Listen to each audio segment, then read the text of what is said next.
Alright chat, so I have a bit of a unique perk on this killer. It's Starstruck. Starstruck is a really nice perk. You pick someone up and anyone around you can be insta-down. But this killer is a bit weird because if someone's holding the cube, they don't hear it already, so they're not affected by Starstruck. But hopefully that will be okay because if they pick up the cube, I also have Hoarder. This is why I'm running the yellow add-on, the maggots. It allows you to curve around structures. So I knew that that was gonna work. It's kind of nice, right? I'm not gonna lie, I've run this add-on a few times to try to show it to you, and I've never, ever had a good game where I could show you a few examples of what it does. But maybe now I can. Seeing autos is super powerful, don't you think? Well, I think she gets me here, though. Oh, she needs to drop it. Well done, this goal's not bad, by the way. She ran that really tight. If I down her fast, I could turn this game around. If it takes too long, I would maybe... tough. That was really nice, by the way. That was really... Oh, she gets to bed hard. But at least we saw it coming. Good stuff. Nice chase from her and from me, I think. Right. We also have the Awakened Awareness, short for Awawa. Makes everyone around me insta-downable. Including that lady. Right now. Come, Miguela! I must be going now. Yup. Where's Miguela?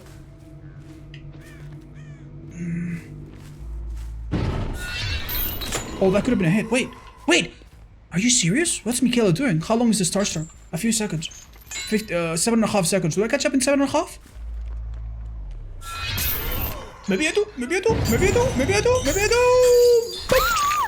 Oh, that's a massive one! Now you must come with me. This perk is on big cooldown now, so don't try to do anything with Starstruck. Just accept that it's gonna be for your third Hork. And I know where everyone is, so I know where the cube is. Right over there. If I don't need to go there right now, I can just keep orbiting the area, and when Jane or Elodie or God knows who goes for it, guess what? I'll get a warning from Hoarders. Sorry lady, I'll leave you decisive. I prefer that. That's cool. Deserved.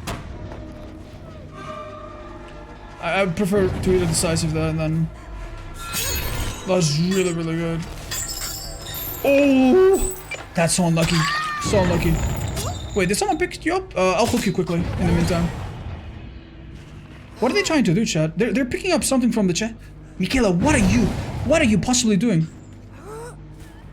Listen to the sound. Do you have a daily to open chest or something? I'm pretty sure the cube's behind us. Let's go do it now that they have a person on the hook. I wouldn't do this before.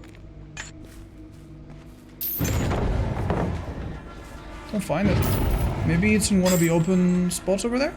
Oh, they reassured her. That's lovely. You guys okay? Okay, bit of a mischain there, honestly.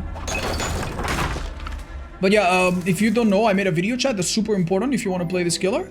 That teaches you how to guess where the cube will spawn.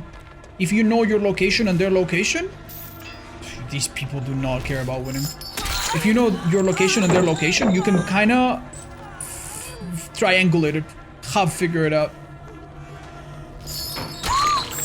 Interesting though. And basically, the cube tries to spawn very far away from the killer and a little bit far away from each survivor. What? That's so far from what I predicted though. Wow, kind of crazy. Lady, watch out. I wouldn't take a hit if I were you. Claudette maybe can if she has off the record. It strikes me as decisive off the record enjoyer. Oh, you're in trouble. You shouldn't have gone into the open like this. The nice thing when you have a good start like this is that you can start to... Now I can start to play really nice and still probably win.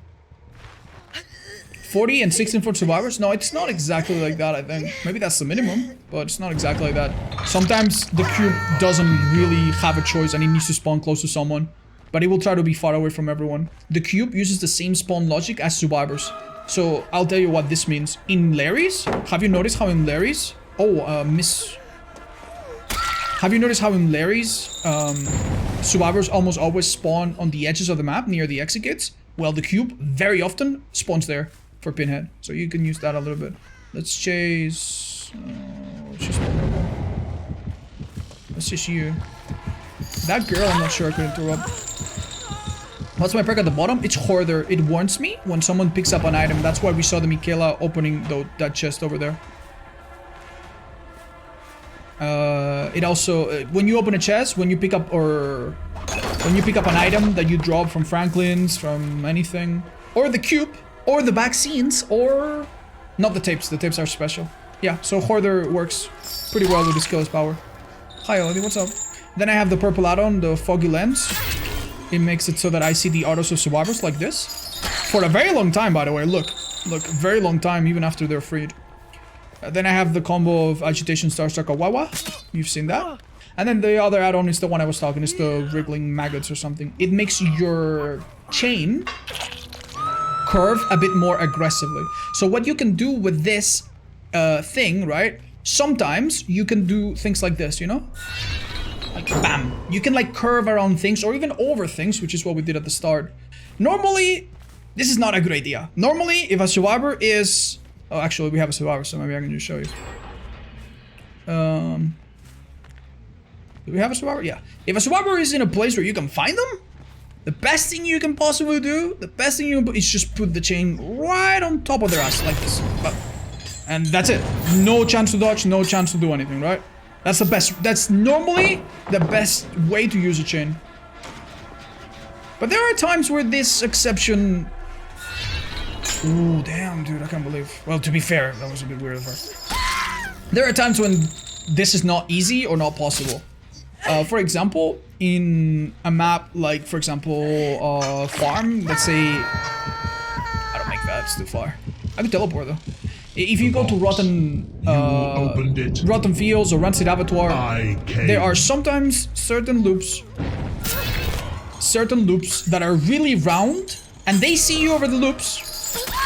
Nice, that hard. They see you over the loops, right? But you don't see them. So it's really, really hard to know where to place your chain. It's a bit like playing Nurse, right? You can't know where to teleport, and they see you, so they can react. This could be an example, right? Imagine this was part of a big loop. Like this little round rock. Like, how do you play around this? How do you know when to send the thing? You don't know. So instead what you do is you pick a good side, and then you do this, and then you go and you like shave around it. If you have the yellow and the brown, they stack, and then this effect is even more pronounced. Is it worth running? Absolutely not. I think these add-ons are really, really bad, and that should be your takeaway. You should never use them. But if you use them, and if you use the yellow, this is how you can. I used to talk to a Pinhead main that taught me that they really like these add-ons, and they would do constantly little things like this, right? They would see a rock, they would do this, bam, and then boop, like go do like a A or a V shape, you know, reverse V shape to hit survivors. In my opinion, most of the times you're just better off, you know, using the chain like this and then boom. But yeah, it's fun and it's interesting and it's fun to try different add-ons. Now, I'm gonna tell you a little secret that might not be, actually two little secrets that might not be super obvious when you're playing Pinhead.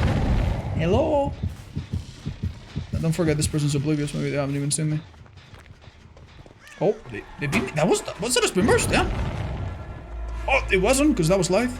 Oh, wow, they honestly outplayed me so hard there. Sorry about that, I'll get back to my thinking. The first one, ping affects your chain placement, right? It's a bit weird, but try to play, you know, if you want to test it, try to play with a VPN, you know, play with your friend in a 1v1 with a VPN and set it to like India or somewhere really far away from you. And you'll see that it takes like a few seconds like a few milliseconds for your chain to actually appear in front of you. And it's super annoying. And there's many times when I've been playing this killer and I'm like, how am I losing? Like, why am I missing every chain? And then I do this, I check my ping and it's like, oh, right, bad ping.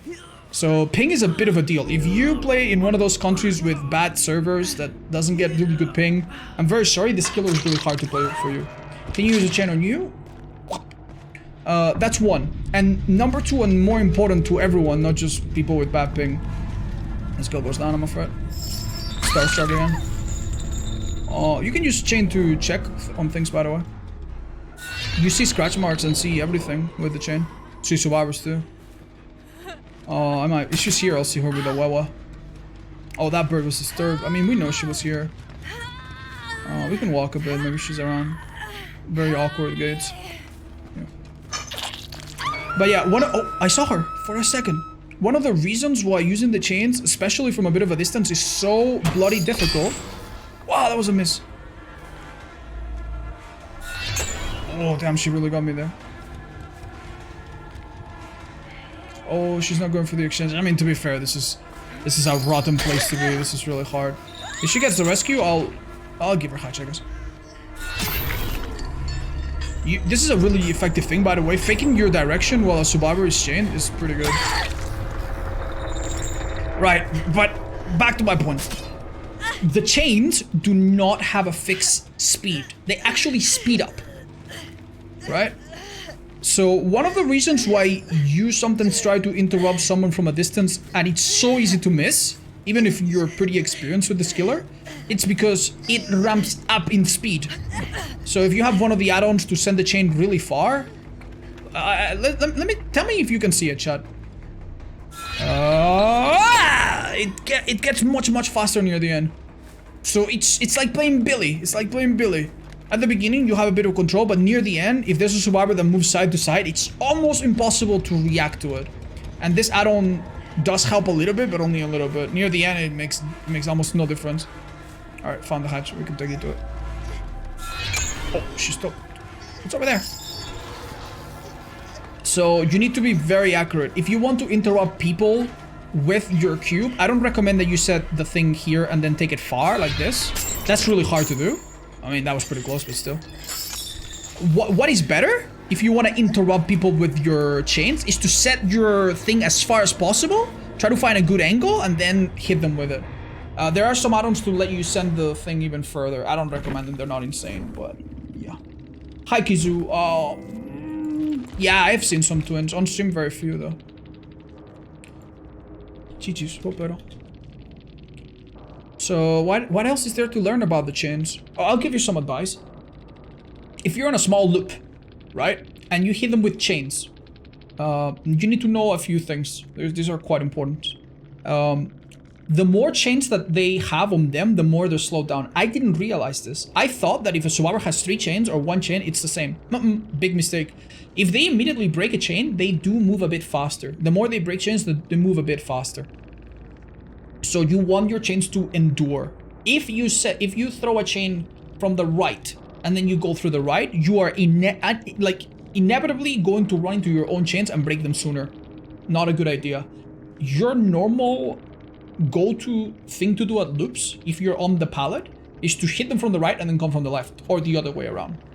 That way, they have to run into the chain, which makes it harder for the chain to extend and break against something, and you don't break your own chain. So that's very important. And also, if a certain survivor brings a certain perk, they counter you big time. There is a perk that is a common perk called Self-Aware, aka Fixated. It used to be called Fixated when it was Nancy Teachable. And that perk makes you walk faster and people running with sprint bursts. That perk also makes you run faster when you have chains on you. And it's super strong against this killer. If you chase someone that looks like they just don't get slowed down at all, they probably have that perk. Maybe chase someone else. I hope no one else has it. Yeah, tough one. All right, that's all the advice I have on chains until I remember something, and then I have to do another video like this.